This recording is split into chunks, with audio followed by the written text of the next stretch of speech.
Most people think a wedding is the happiest day of your life. Nobody tells you it can also be the day your whole world falls apart.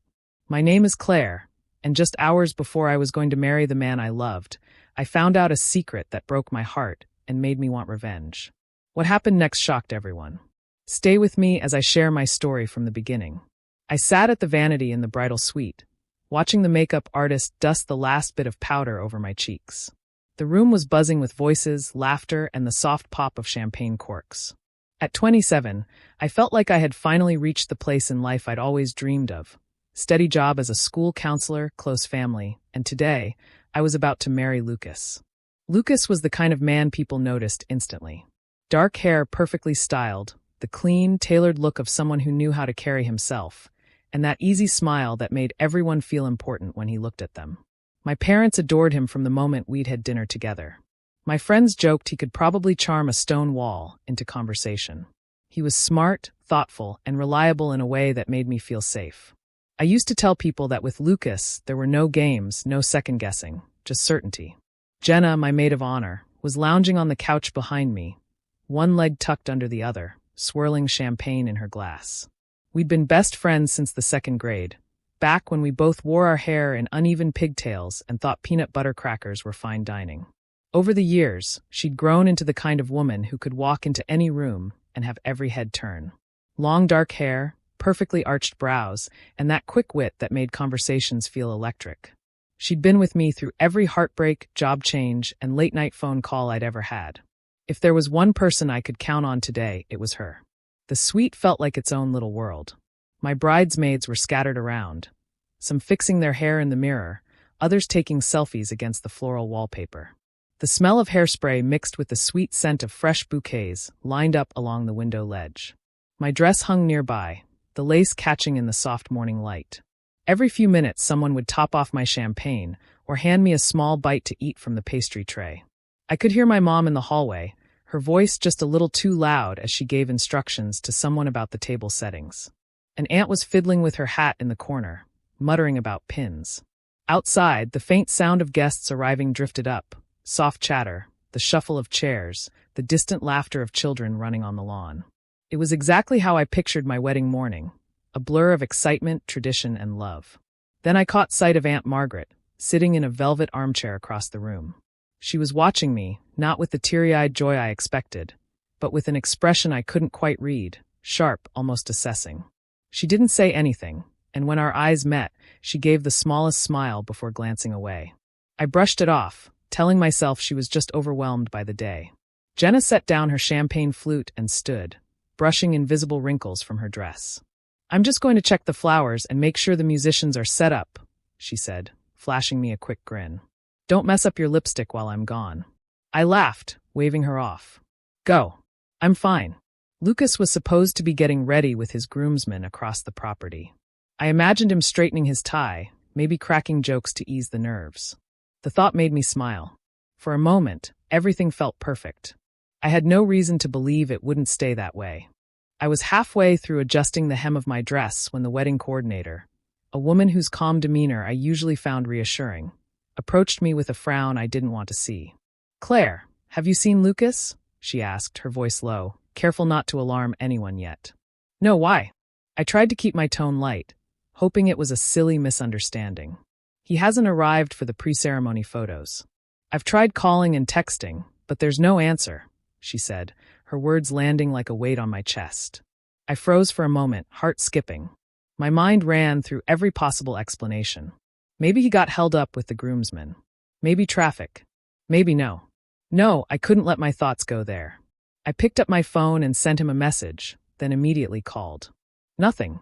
The messages lingered with that small, cruel, delivered checkmark, but no reply came. I felt a tremor of unease. A tiny, sharp sliver of dread worked its way through me, twisting my stomach into knots. I tried to shake it off, telling myself to breathe, to stay calm. Maybe he was just running late. Maybe everything was fine. I glanced toward the doors leading to the ceremony hall. Guests were beginning to notice the delay. A few had glanced around, murmuring quietly among themselves, the gentle hum of conversation laced with curiosity. I could feel their eyes, or maybe just the awareness that something wasn't right. My chest tightened with every whispered question I imagined. I took a deep breath and tried to focus. Lena, my cousin, was hovering nearby with her ever-easy smile, though even she seemed slightly distracted. She leaned in casually, almost like it was nothing urgent, and said, "I saw Jenna walking toward the manor's back wing about 20 minutes ago. Didn't see Lucas, though." Something in me stiffened at the mention of Jenna, though I couldn't place exactly why. I forced my voice to remain steady. "Thanks, Lena. I'll check it out." The decision to leave the bridal suite felt like stepping into a different world.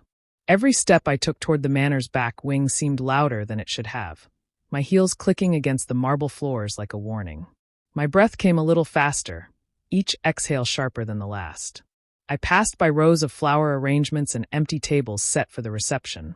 The silence of this wing strangely oppressive compared to the cheerful chaos of the main suite. My hand brushed against the wall for support, feeling the cold smoothness of stone, grounding myself as I moved. I told myself to stay rational, to not jump to conclusions. Lucas was here somewhere, surely. The farther I went, the more my unease grew. Doors that should have led to storage rooms or staff areas suddenly seemed like potential hiding places. I found myself pausing, listening for any sound, footsteps, voices, the shuffle of movement. Nothing. I reached the end of the corridor and peered around a corner, scanning the back garden and service entrances. The space was empty. No Lucas. No sign of Jenna either. Only the gentle sway of leaves in the morning breeze and the faint echo of distant guests preparing for the ceremony I was supposed to walk into in minutes. My mind raced. Should I call the coordinator again? Should I try to gather someone to help me search? Or was it better to keep moving on my own? The uncertainty clawed at me, each unanswered call amplifying the pit growing in my stomach. I squared my shoulders, forcing myself to move.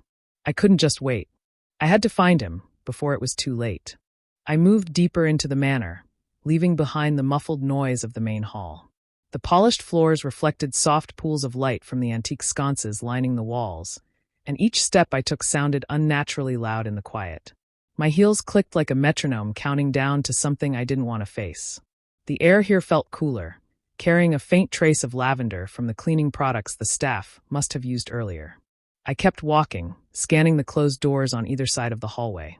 Most of them were unmarked, just simple guest rooms for overnight stays. I was about to pass another when a sound stopped me in my tracks. It was faint at first, just a low murmur, but then it came again. Laughter. Not the polite kind you share at a dinner party, but the easy, unguarded laughter that belongs to people completely comfortable with each other. My stomach knotted instantly because I knew that laugh. I'd heard it countless times before, across coffee tables and over phone calls. Jenna. My chest tightened as I stood frozen in the hallway, straining to make sure I hadn't imagined it. Then another voice joined hers. This one was deeper, familiar in a way that made my pulse spike. Lucas. I stepped closer, my breath catching as the sounds became clearer. Soft words, a quiet chuckle, then the rustle of movement. I pressed my ear to the smooth wooden panel, every muscle tense. Snatches of conversation slipped through, fragments of sentences too quiet to fully piece together, but their tone was unmistakable. Intimate. I didn't want to believe what my own senses were telling me. My hands curled into fists at my sides as my heart pounded hard enough to drown out the rest of the world. For a moment, I thought about walking away, pretending I'd heard nothing and letting this moment disappear. But my feet refused to move. A sudden shadow passed across the far end of the hallway, and I straightened quickly. It was a housekeeper, balancing a small basket of toiletries. She glanced at me with mild curiosity, then her gaze shifted to the door I was standing near. I left something in there earlier, I said, forcing my voice to sound casual. My words came too quickly, the lie thin as paper, but she didn't question it. Instead, she reached into her apron pocket and pulled out a spare key, pressing it into my palm without hesitation.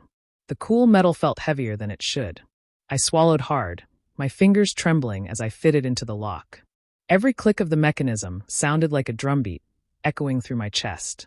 For a second, I just stood there, my hand resting on the doorknob, knowing that whatever I found inside could change everything. Then I turned it. The door eased open on silent hinges, and the scent of warm skin and perfume hit me before my eyes even adjusted. My gaze moved to the bed, and the world seemed to narrow to a single, sharp image. Lucas. Jenna. They were tangled together in the sheets, limbs entwined in a way that left no doubt about what I was seeing.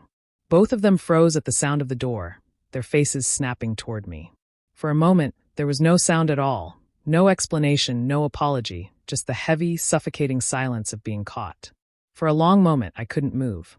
The air between us felt electric, charged with a betrayal so raw it made my skin crawl. My mind fought to process what I was seeing, but every rational thought seemed to crumble, leaving only a hollow ache in its place.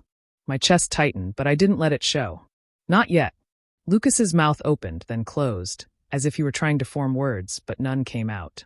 His usual confidence had evaporated, replaced by the fumbling stammer of someone caught in a trap they never imagined. Jenna scrambled, yanking her dress over herself with hurried, trembling hands, her eyes wide and guilty. I watched them, a silent observer in a scene that should have been my nightmare, but somehow I felt suspended above it, untouched. I didn't respond. I didn't speak. My lips pressed into a thin line, my face an unreadable mask that revealed nothing of the storm raging inside me. I studied them, the fear on Lucas's face, the desperation in Jenna's eyes. For a fraction of a second, I allowed myself to feel everything, to feel the betrayal like a sharp blade against my ribs, but I didn't let it control me. Then I turned. Not a word, not a glance backward. I simply stepped away, my heels echoing softly on the polished floor as I moved down the hallway. The sound seemed to mark the rhythm of my resolve, each step reinforcing a decision I had made without thinking. I felt their panic like a presence behind me, but I didn't falter. Their shock was a mirror to the calm settling over me, a calm that felt strange, almost intoxicating, after the chaos I had just witnessed. The corridor stretched out in front of me, empty and quiet except for the faint hum of air conditioning. I could hear distant voices from the main hall, the chatter of guests who had no idea what had just happened mere rooms away. It was almost surreal, walking through a space filled with ordinary sounds when my world had just been upended completely. Tears had started to blur my vision earlier, but now they dried almost instantly, replaced by something sharper. A dangerous calm. I felt it coil around me like a tightly wound spring, ready to release, not in anger yet, but in purpose. I realized I no longer needed to plead, argue, or beg for explanations. That chapter had closed the instant I saw them together. I passed a window and paused briefly, looking out at the manicured gardens of the manor. The early sunlight caught on the dew, sparkling as though mocking the ugliness I had just encountered. I inhaled deeply, letting the air fill my lungs and clear my head. The world outside seemed bright and calm, oblivious to the storm that had erupted inside these walls, and in that contrast, I felt a strange clarity. No words were necessary, and none were offered behind me. I could feel the weight of their panic, the desperate realization of what they had done, but I didn't glance back. That power, the quiet assertion that I would not be reduced to tears or confrontation, was mine alone. Each step carried me further from betrayal and closer to a decision I knew I had to make. By the time I reached the end of the corridor, the calm had solidified into resolve. It was cold, precise, and unyielding. My life had shifted in one instant, and I would not stumble in its aftermath. Not for them. Not for anyone. I pushed open the door at the end of the hall, leaving behind the remnants of what I had once thought love, and stepped into a new space where I would define the rules. I slipped into the privacy of my locked dressing room, the click of the bolt behind me sealing me off from the chaos outside.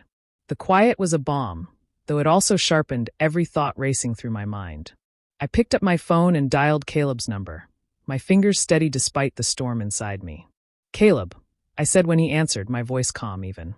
"I need your help. Can you gather a few people in the reception hall? 15 minutes. Everyone I tell you to. No questions." His voice held surprise, a flicker of worry, but he didn't argue. I could hear the shuffle of his feet as he moved to obey, and a tiny spark of satisfaction ignited in me. I was orchestrating the next move now, taking control of the narrative, rather than letting it sweep me away.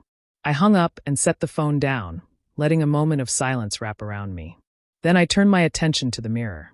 My reflection looked back at me, eyes wide, cheeks flushed, lips slightly parted.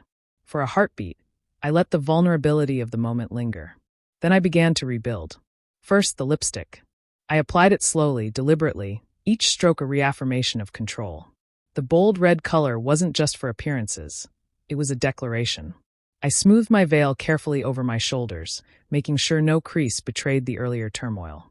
Every detail of my gown was adjusted, folds and pleats straightened until the fabric lay perfect against my skin. The mirror reflected a woman poised, confident, and composed. No tear stains, no trembling hands. Every hint of hurt had been tucked away, replaced with a careful, controlled facade. I studied that face for a long moment, committing it to memory. This version of me would be the one the world saw, the one who could execute the plan I had forming in my mind. The idea had crystallized quickly once I allowed my thoughts to focus. Sharp, clear, irreversible. It wasn't about revenge in the petty sense. It was about reclaiming the narrative that had been stolen from me in the most intimate, personal way imaginable. I wasn't just reacting. I was planning, constructing a course of action that would leave no room for missteps. I pictured the reception hall, the unsuspecting guests seated and waiting, unaware of the storm about to unfold. Every face, every detail was part of the mental blueprint I held. Caleb would bring them in. I would reveal what needed revealing, in the way that ensured maximum clarity and minimal chaos, at least from my side. Everything else would follow, naturally, once the truth landed. I glanced at my reflection again. Calm, composed, every ounce of distress hidden behind practiced poise. The thrill of command surged quietly but insistently beneath the surface, and I let it anchor me. The plan wasn't just about exposing them. It was about showing that I would not be the victim. Not today, not ever again. I checked my watch. 10 minutes until Caleb would return with the first of the guests. I breathed deeply, letting the rhythm of my inhalation and exhalation steady my heartbeat. Each moment brought me closer to execution. The nerves that had gripped me earlier were gone, replaced by precise anticipation.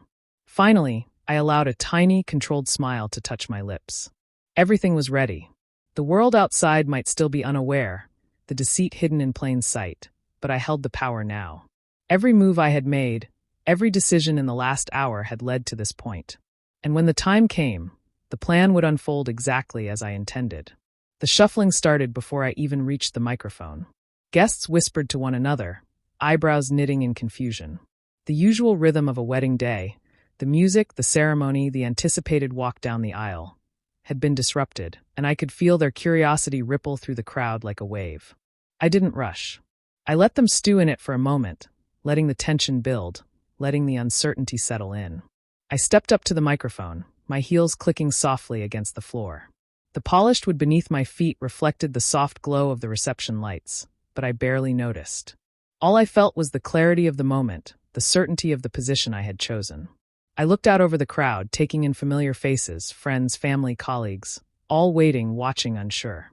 "Thank you all for coming today," I began, my voice calm and deliberate, carrying easily through the tent.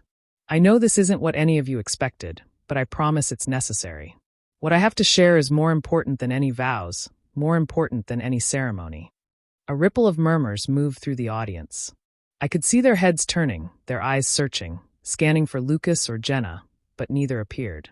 The absence was almost theatrical, perfectly timed by circumstance, or perhaps by my careful orchestration.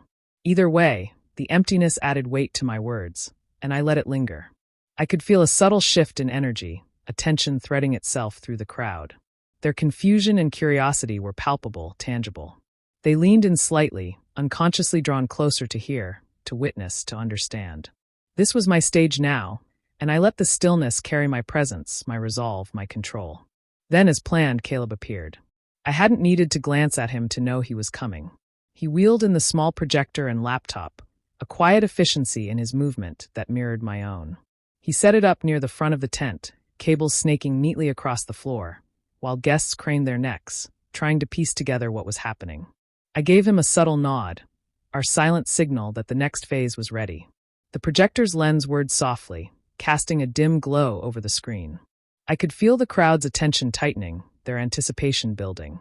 In that quiet moment, I realized how fully I had captured control of the narrative.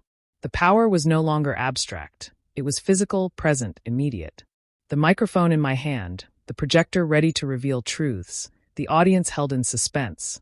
It was all exactly as it needed to be.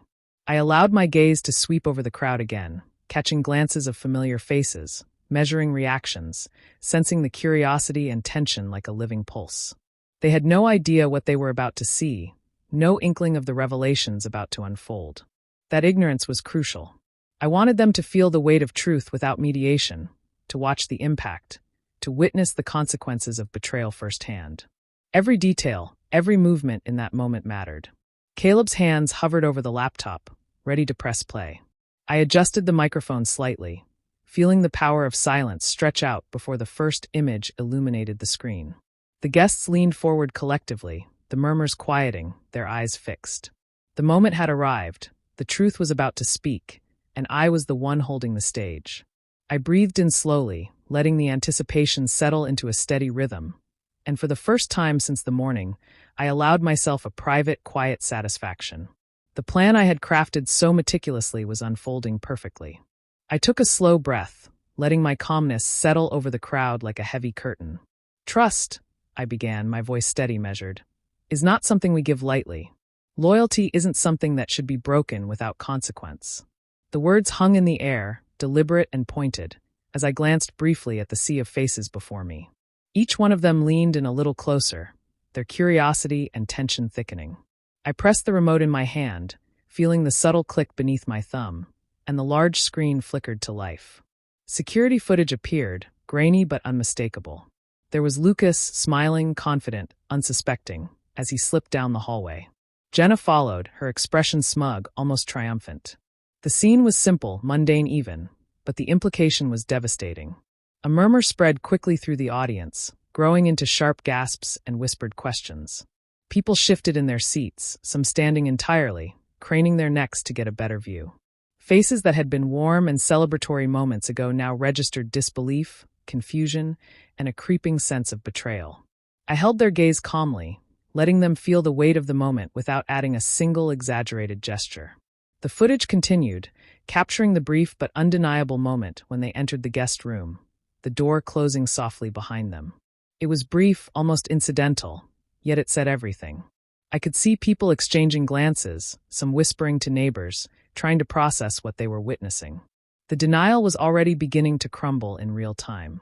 I clicked forward, revealing more angles, more snippets, enough to erase any shadow of doubt. Every movement, every glance, every subtle expression was evidence that could not be ignored. The reactions around me intensified. Hands flew to mouths, eyes widened, some leaned forward with disbelief, others slumped back, speechless. The truth was raw, undeniable, and it pierced through every polite social facade the wedding had tried to maintain. I raised my voice slightly, narrating with a precision that left no room for ambiguity. This isn't hearsay. This isn't speculation. This is what happened, plain and simple. I let my words sink in, measured and deliberate, giving each guest the time to absorb the images before moving to the next clip. My tone remained calm, almost clinical, because I knew any display of anger or hurt would distract from the evidence. My purpose was clarity, and clarity demanded restraint. Some faces crumpled in shock, others tightened in quiet anger. I noticed a few guests fidgeting, some whispering, trying to rationalize what they were seeing, but the visual proof was undeniable. Each frame I showed was a testament to betrayal, and every guest had to confront it, whether they wanted to or not. I paused, letting the footage fade, leaving a still image on the screen. Silence stretched, heavy and thick, as the weight of the truth settled over the reception hall. I could see Lucas's absence everywhere, Jenna's absence too, both replaced by the echo of their actions in the minds of everyone present. I spoke again softly, deliberately. Actions speak louder than words. Loyalty isn't negotiable, and trust once broken doesn't simply heal because someone claims it should. My words carried through the tent, cutting through the stunned quiet, final and undeniable. I lowered the remote, letting the audience sit with the reality I had laid bare.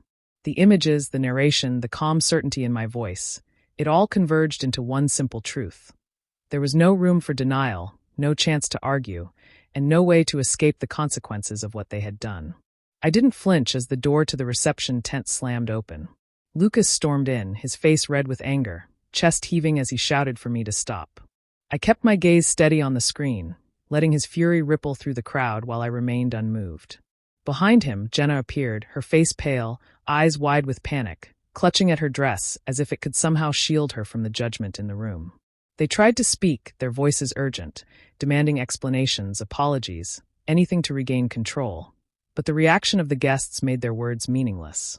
Murmurs had already grown into sharp exclamations of outrage. I could feel the energy in the room shift, a tidal wave of disbelief and anger sweeping over everyone present.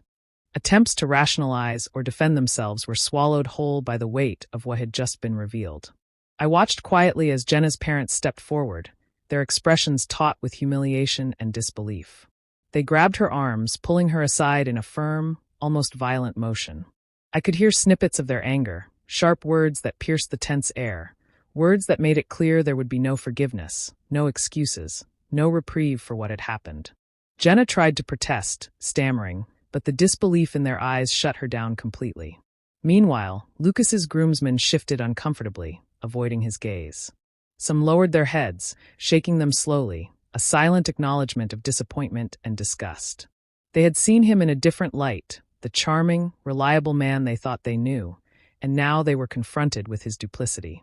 The camaraderie they had shared in earlier celebrations now felt hollow, a fragile illusion crumbling under the weight of truth. The murmurs and gasps from the guests grew louder, a chaotic mix of sympathy, disbelief, and quiet judgment. I could sense the shifting alliances, the subtle recalculations happening in real time. Everyone present was processing, and every glance toward Lucas and Jenna carried its own verdict. The social masks they had so carefully worn were stripped away, leaving them exposed and vulnerable. I allowed a pause, letting the room absorb the full impact of the revelation. My voice then returned, calm but firm, cutting through the tension like steel. "There will be no wedding," I said, letting each word land, heavy and deliberate. I could feel the weight of the moment settling in every corner of the tent, every gaze fixed upon me. I didn't need to shout or plead. The truth itself carried the authority. I lifted my eyes to the crowd, taking in their expressions, shock, relief, anger, and even a few tentative nods of respect. They were witnessing not just a wedding undone, but the collapse of carefully maintained pretenses, the unveiling of truth that had been hidden behind smiles and polite greetings for far too long. Every guest present was now part of this reckoning, and no one could ignore it. I let a final sentence hang in the air, measured, precise. But at least now there's truth. The words weren't bitter. They weren't triumphal. They were simply undeniable. In that moment, I felt a strange clarity, a quiet release. The facade had fallen, the illusions shattered, and though the room buzzed with murmurs and unrest, I felt nothing but a steady, resolute calm. Lucas's shouts had faded into the background, Jenna's protests silenced, and the truth, my truth, stood at the center, unchallenged and undeniable. I didn't need more. I moved through the crowd without hesitation, letting my gown brush softly against my legs with each step. The swish of silk echoed in my ears, a steady, rhythmic reminder that I was leaving not in panic, but with purpose. Guests parted from me as I passed, some offering sympathetic glances, others unable to hide their stunned fascination. The energy in the tent shifted with each step I took, a mix of admiration, shock, and relief following in my wake. Aunt Margaret appeared at the doorway as if she had been waiting just for me. Her eyes, sharp and discerning as ever, softened for the briefest moment. She pressed a set of vintage car keys into my palm, their weight reassuring. No words were necessary, her gesture spoke volumes. I nodded slightly, understanding everything she didn't need to say. The keys were more than metal.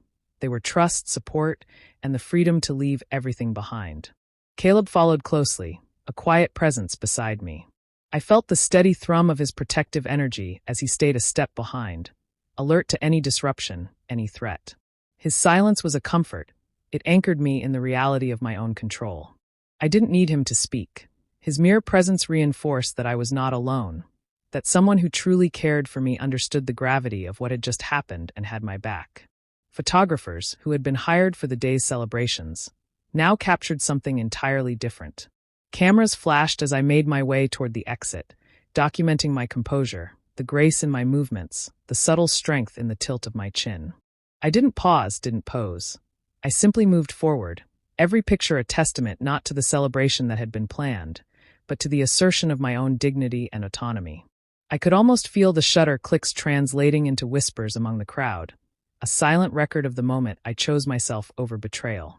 Stepping outside, the cool air hit me, a crisp contrast to the tension lingering in the reception hall.